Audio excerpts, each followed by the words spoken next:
লোকটি অবাক হয়ে দেখল যে তার এক্স-রে দৃষ্টিশক্তি তৈরি হয়েছে। সে দ্রুত চারপাশের নার্সদের দিকে তাকালো। ঠিক যখন সে তার এই সুপার পাওয়ার উপভোগ করছিল, তখন হঠাৎ তার বোন ঢুকে পড়ল এবং জানালো যে তাদের মা গুরুতর অসুস্থ, এখনই চিকিৎসার জন্য অনেক টাকার প্রয়োজন। এই সময় লোকটির মাথায় একটি ভালো বুদ্ধি এলো। সে সঙ্গে সঙ্গে তার বোনকে নিয়ে একটি লটারির দোকানে গেল। দোকানদারকে সে সব লটারির টিকিট বের করতে বলল। তারপর সে তার এক্স-রে দৃষ্টি ব্যবহার করে 20টি টিকিট বেছে নিল। সে তার বোনকে সব টিকিট ঘষে দেখতে বলল। বোনটি বিশ্বাসই করতে পারছিল না যে তারা জিতে পারে, কিন্তু প্রথম টিকিট ঘষতেই তারা $10,000 জিতল।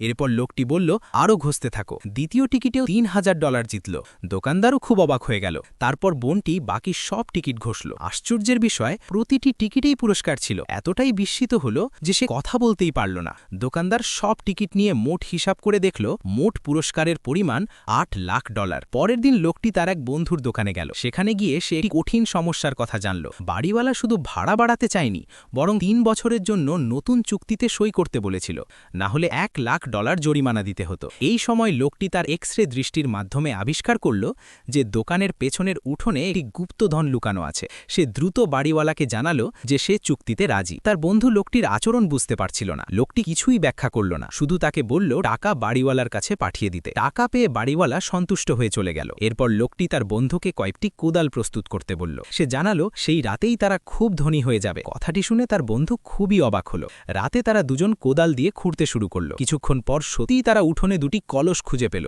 তারা দ্রুত কলস দুটি খুলল। আশ্চর্যের বিষয়, সেগুলো রূপার ডলারে ভর্তি ছিল, আর প্রতিটি রূপার ডলারের মূল্য ছিল $10,000।